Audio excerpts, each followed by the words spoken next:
खास खबर उत्तर प्रदेश के जनपद अयोध्या से है, जहां मंगलवार को डॉक्टर राम मनोहर लोहिया अवध विश्वविद्यालय का स्वर्ण जयंती समारोह हर्षोल्लास के साथ संपन्न हो गया।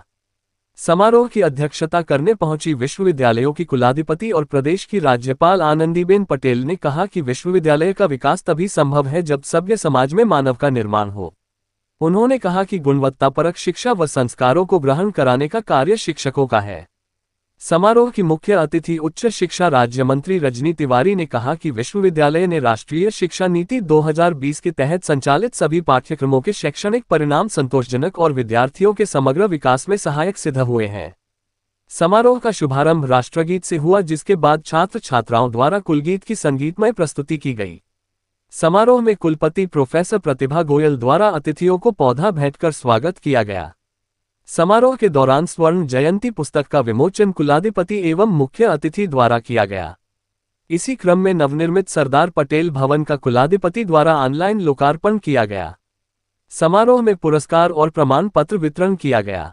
आइए अब आपको दिखाते हैं कि स्वर्ण जयंती समारोह के खास आकर्षण क्या रहे तथा अपने संबोधन में राज्यपाल आनंदीबेन पटेल और उच्च शिक्षा मंत्री रजनी तिवारी ने क्या कहा। देखिए जनपद अयोध्या से यूपी हेड अमिताभ श्रीवास्तव की खास रिपोर्ट। और माननीय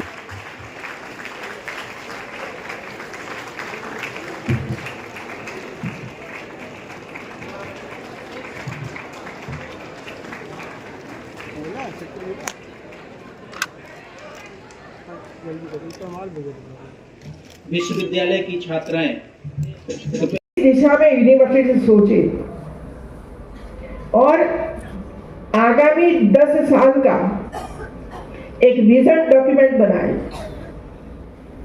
कि हम क्या करें। एक यूनिवर्सिटी कर रही है, आप भी करें। क्यों ये यूनिवर्सिटी कर रही है, वहां स्टूडेंट्स जाएंगे। इससे अलावा हम और कुछ नया करें, दूसरा करें।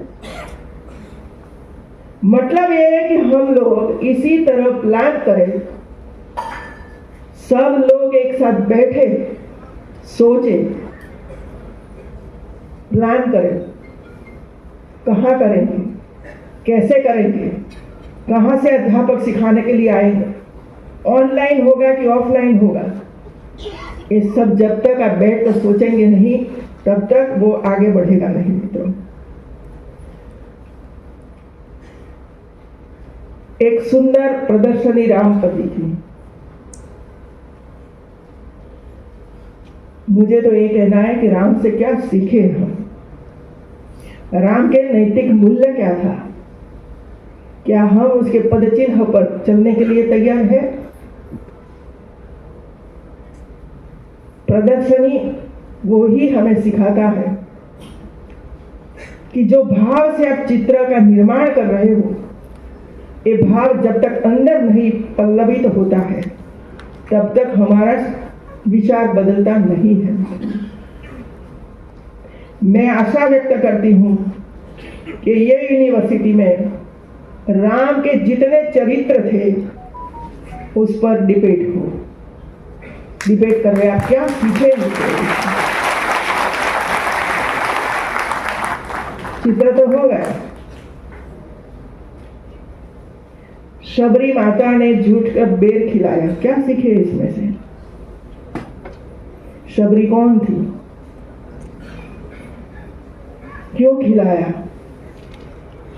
राम ने क्यों खाया?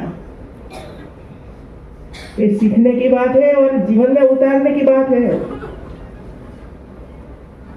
ऐसे कई हैं मित्रों पात्र, ये जिसमें से हम काफी कुछ सीखकर हमारी जिंदगी को हम बदल सकते हैं। स्वर्ण जयंती महोत्सव का उत्सव इसके लिए होता है। दूसरा, मिलेट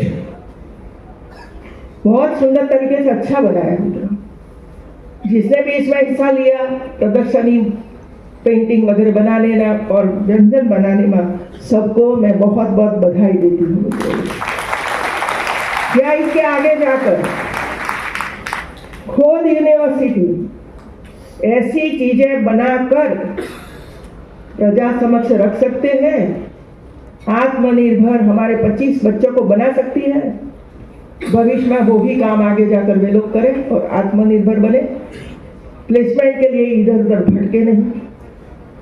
ये तो है इसके पीछे का काम मित्रों। और मिलेट आज की जितनी बीमारियां है, ये बीमारियां का एक ही उत्तम उदाहरण है, मिलेट खाओ, मिलेट खाओ। मंदिर में जो सिल्वर जुबली मनाया जा रहा है, 50 वर्ष पूरा हुआ अवध यूनिवर्सिटी का, कैसे देखती हैं? कितनी बड़ी उपलब्धि है अयोध्या के लिए और प्रदेश के लिए, शिक्षा के लिए? देखिए, आज डॉक्टर राम मनोहर लोहिया अवध विश्वविद्यालय ने अपने 50 वर्ष पूर्ण किए। स्वर्ण जयंती समारोह हम लोगों ने मनाया, बहुत ही भव्य और दिव्य कार्यक्रम था। विश्वविद्यालय ने अपनी उपलब्धियां रखी और वाकई में किसी भी विश्वविद्यालय के लिए बहुत ही हर्ष का अवसर होता है जब उसके 50 वर्ष पूर्ण होते हैं कि विश्वविद्यालय उन दिनों में क्या किया है, वहाँ के बच्चे आगे निकल कर किन किन जगहों पे पहुँचे हैं। तो आज बहुत ही अच्छा दिन था। हमारी सरकार ने बहुत काम किए हैं। हमारी राष्ट्रीय शिक्षा नीति 2020 के तहत हम लोग कार्य कर रहे हैं और आज यहाँ पे भी आकर के बहुत ही प्रसन्नता का अनुभव हुआ। शिक्षा की बात की जाए तो अभी कितना और सुधार लाने की और क्या भविष्य में क्या तैयारियां हैं कि किस तरीके से उत्तर प्रदेश में शिक्षा में बड़ी क्रांति लाने की क्या ज़रूरत है, क्या आवश्यकता? देखिए, शिक्षा अनवरत चलने वाली व्यवस्था है। उसके लिए उत्तर प्रदेश और केंद्र की सरकार लगातार कार्य कर रही है। इसी के लिए हम लोग राष्ट्रीय शिक्षा नीति 2020 लेकर के आए हैं, उसका क्रियान्वयन हो रहा है। आज आपने देखा कि उत्तर प्रदेश सरकार में कितने काम हुए हैं, शिक्षा व्यवस्था कितनी बदहाल स्थिति में हम लोगों को मिली थी, हम लोगों ने कितनी अच्छी व्यवस्था कर दी है। अभी हम लोगों ने बोला भी था, वहाँ पे गवर्नर मैडम ने भी बोला और मैंने भी बोला कि हमारे कितने विश्वविद्यालय नैक में पहुँच गए हैं, यूजीसी की ग्रेडिंग में हम आगे आए हैं। आज शिक्षा व्यवस्था को हम लोगों ने बहुत बदलने का काम किया है। महाकुंभ का आयोजन हुआ है, कैसे देखती हैं? उसकी प्रशंसा उत्तर प्रदेश में ही नहीं, हम कहेंगे पूरे भारतवर्ष के कोने कोने से लेकर के पूरे विश्व की कई जगह से आस्थावान लोग महाकुंभ में डुबकी लगाने के लिए आए। वो एक बहुत ही उत्साह का वातावरण था। हमारी आस्था, परंपरा और सनातन का पर्व था, उसका बहुत ही अच्छा रिजल्ट आया है। 66 करोड़ लोगों से ज़्यादा लोगों ने आस्था की डुबकी लगाई है। संबल का जो मुद्दा चल रहा है, अब हमारा बजट सेशन चल रहा है, हम आप लोगों से आस्था